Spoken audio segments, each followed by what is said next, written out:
Hi, అందరికీ నమస్తే. ముందుగా ఓం శ్రీ మాత్రే నమః అని కామెంట్ అయితే ఒకటి చేసేయండి, లైక్ అయితే ఇవ్వండి గైస్. తప్పకుండా మా ఛానల్ని సపోర్ట్ అయితే చేయండి. మనకు 19వ తేదీ అక్షయ తృతీయ అనేది మనకు రాబోతుంది కాబట్టి ఈ హిందూ మతంలో అక్షయ తృతీయ రోజున చాలా పవిత్రమైనదిగా పరిగణించబడుతుంది. కాబట్టి ఈ 2026లో అక్షయ తృతీయ ఏప్రిల్ 19 ఆదివారం నాడు జరుపుకుంటారు. వైశాఖ మాసం శుక్లపక్షం తృతీయ తేదీ ఏప్రిల్ 19 ఉదయం 10:49 గంటలకు ప్రారంభమై ఏప్రిల్ 20 ఉదయం 7:27 గంటలకు ముగుస్తుంది. ఈరోజు బంగారం కొనడం, కొత్త పనులు, పూజలు, దాన ధర్మాలు చేయడం వల్ల అక్షయ తరగని పుణ్య ఫలితాలు, సంపద కలుగుతాయని నమ్మకం. చాలా సంవత్సరాలుగా ప్రజలు ఈ రోజున ఏదో ఒకటి కొనే సాంప్రదాయం ఉంటుంది. కొందరు బంగారం, వెండి వంటి విలువైన లోహాలను కొంటే మరికొందరు వాహనాలు, ఇల్లు లేదా దుకాణాలు కొంటారు. అయితే అందరూ భారీ మొత్తాల్లో డబ్బులను వెచ్చించలేరు. వీటిలో మీరు కనుక కొనలేకపోతే నిరుత్సాహపడకండి. అక్షయ తృతీయ రోజున ఈ 5 వస్తువులను కొని ఇంటికి తీసుకురండి. వైశాఖ మాసంలో వచ్చే శుక్లపక్షంలోని 3వ రోజున అక్షయ తృతీయ అని అంటారు. ఈ రోజున చేసే ఏ శుభకార్యమైనా శాశ్వత ఫలితాలను ఇస్తుందని నమ్ముతారు. అందుకే దీన్ని అక్షయ తృతీయ అని పిలుస్తారు. 12 నెలల్లో ప్రతి శుక్లపక్ష తృతీయ శుభప్రదమైనదిగా కూడా నమ్ముతారు. అయితే వైశాఖ మాసంలోని తృతీయను అత్యంత శుభప్రదమైన సమయంగా పరిగణిస్తారు. అక్షయ తృతీయ రోజు చాలా పవిత్రమైన సమయం. ఈ రోజున ఏ పంచాంగం చూడకుండానే ఏ పనైనా చేయవచ్చు. ఈ రోజున వివాహం, గృహప్రవేశం, నామకరణం, వేడుకలు కూడా, భూమి పూజలు ఇటువంటివి ఏ అయినా శుభప్రదంగా పరిగణించబడుతుంది. దీనితో పాటు ఈ రోజున బట్టలు, నగలు, ఇల్లు, ప్లాట్లు, వాహనం మొదలైనవి కొనడం కూడా చాలా శుభప్రదంగా పరిగణించబడుతుంది. అయితే ఇటువంటి పెద్ద వస్తువులను కొనలేని వారు నిరాశ చెందవద్దు. ఇంట్లోకి ఈ 5 వస్తువులను కొని ఇంటికి తెచ్చుకోండి. ప్రతి దూది మీరు ఇంటికి తీసుకురావాల్సిన మొదటి వస్తువు పత్తి కనుక ముందుగా పత్తిని అక్షయ తృతీయ రోజున కొనుగోలు చేసి ఇంటికి తీసుకురండి. ఈ రోజున పత్తి కొనడం చాలా శుభప్రదంగా పరిగణించబడుతుంది. ఇది మీ వ్యాపారాన్ని చాలా పెంచుతుంది. మీరు ఇంటికి తీసుకురావాల్సిన 2వ వస్తువు ఏంటంటే రాళ్ళ ఉప్పు. ఈ రోజున ఉప్పును ఇంటికి తీసుకురావడం వల్ల శ్రేయస్సు కలుగుతుందని నమ్మకం. అయితే ఈరోజు కొనుగోలు చేసిన రాళ్ళ ఉప్పును తినకూడదని గుర్తుంచుకోండి. 3వది మట్టి కుండలు, మట్టి పాత్రలు. అంటే మట్టి కుండలు ఈ రోజున మీరు కుండ, గిన్నె కానీ ప్రమిదలు ఇలా ఎటువంటి మట్టితో చేసిన మట్టి పాత్రలను కొనుగోలు చేయవచ్చు.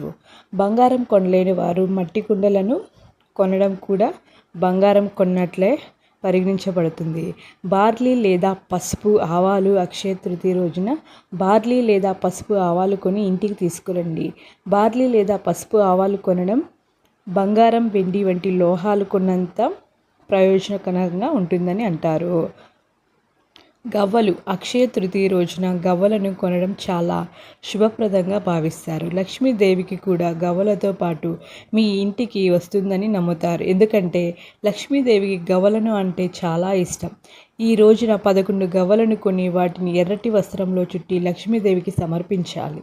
ఇలా చేయడం వల్ల ఇంట్లో సంపదకు ఎప్పుడు కొరత ఉండదని నమ్మకం. అక్షయ తృతీయ రోజున ఈ వస్తువులను కొనుగోలు చేయవద్దు. ఎందుకంటే హిందూ మతంలో అక్షయ తృతీయకు ప్రాముఖ్యత ఉంది. ఈ రోజున ఏ పని చేయడానికైనా శుభముహూర్తం చూడాల్సిన పని లేదని నమ్ముతారు. ఈ రోజున బంగారం, వెండితో పాటు ఏదైనా కొత్త వస్తువులు కొనడానికి ప్రాధాన్యత ఇస్తారు. ఈరోజు దాన ధర్మాలు చేయడం వలన విష్ణువు, లక్ష్మీదేవి అనుగ్రహం అనేది లభిస్తుంది.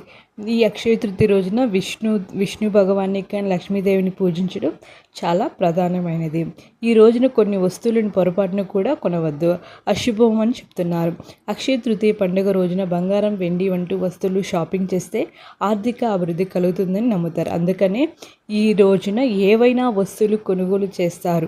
అయితే ఈ రోజున కొన్ని వస్తువులు కొనుగోలు చేయడం వలన మంచి కంటే చెడు జరుగుతుందని నమ్మకం. అక్షయ తృతీయ రోజున కొన్ని వస్తువులు కొంటే అశుభం. అవి ఏమిటంటే అక్షయ తృతీయ రోజున పొరపాటున కూడా కొన్ని వస్తువులు కొనకూడదని పండితులు చెప్తున్నారు. ఇలా చేయడం అశుభం అని నమ్మకం. ఏంటంటే ఈ అక్షయ తృతీయ రోజున కొనకూడని ఆ వస్తువులు ఏమిటో తెలుసుకుందాం. ఈ రోజున పొరపాటును కూడా కత్తి, కత్తెర, సూది, కొడవలి, గొడ్డలి, బ్లేడ్లు వంటి పదునైన వస్తువులను అసలు కొనకూడదు. ఈ వస్తువులు కొనడం వల్ల ఇంట్లో గొడవలు, విభేదాలు వచ్చే అవకాశం ఉంటుంది. అక్షయ తృతీయ పండుగ రోజున నలుపు రంగు దుస్తులను ధరించవద్దు. అంతేకాకుండా నలుపు రంగు వస్తువులను, నల్లటి ఫర్నిచర్ను, ఇనుప వస్తువులను కొనుగోలు చేయవద్దు. నలుపు రంగు వస్తువులను అక్షయ తృతీయ రోజున కొనుగోలు చేయడం వలన జీవితంలో ఊహించని కష్టాలు వస్తాయని నమ్మకం. ఈ రోజున పొరపాటును కూడా స్టీల్ సామాన్లు, అల్యూమినియం పాత్రలను కొనవద్దు. ముళ్ళు ఉన్న మొక్కలను, ముళ్ళు పువ్వులను కొనుగోలు చేయవద్దు. ఇంటికి తీసుకురాకూడదు. వీటిని ఇంటికి తీసుకుని రావడం వలన ఇంటికి శుభంగా పరిగణించబడవు. కనుక అక్షయ తృతీయ రోజున పొరపాటును కూడా కొన్ని వస్తువులను కొనుగోలు చేయవద్దు. ఈ రోజున బంగారం, వెండి వస్తువులు కొనలేకపోతే ఇనుప పదువైన వస్తువులను కొని కోరి కష్టాలు తెచ్చుకోకండి. అవసరమైన సమస్యలను తెచ్చుకోకండి. మీకు ఈ వీడియో నచ్చినట్లయితే తప్పకుండా ఒక లైక్ అయితే ఇచ్చేసండి. మా ఛానల్ని సబ్స్క్రైబ్ చేసుకోండి గైడ్స్. అందరికీ నమస్కారం. మీకు నచ్చితే తప్పకుండా లైక్ అయితే ఇచ్చేసి మా ఛానల్ని సబ్స్క్రైబ్ చేసుకోండి. ఈ ఇన్ఫర్మేషన్ మీకు అందరికీ నచ్చుతుందని అనుకుంటున్నాను. థ్యాంక్ యూ అండి. అందరూ మా ఛానల్ని సపోర్ట్ చేసి సబ్స్క్రైబ్ చేసుకుంటారని అనుకుంటున్నాను guys. Thank you so much అండి. మీకు అందరికీ ఈ ఇన్ఫర్మేషన్ యూజ్ అవుతుంది అనుకుంటున్నాను. అందరికీ ముందుగా అక్షయ తృతీయ శుభాకాంక్షలు అండి. అందరూ అక్షయ తృతీయ రోజు ఈ నియమాలనే తప్పకుండా పాటించండి. కోరి కష్టాలని తెచ్చుకోకూడదు. ఈ వీడియోలో ఏమైతే మనం తెచ్చుకోవాలి, ఎలా అయితే చేయాలి, తిది సమయం అనేవి నేను ఏ అయితే చేయకూడదు, ఏ అయితే కొనుగోలు చేయకూడదు, ఈ విషయాలన్నీ ఈ వీడియోలో నేనైతే మీకు షేర్ చేస్తున్నాను గైస్. ఓకే అండి. Thank you.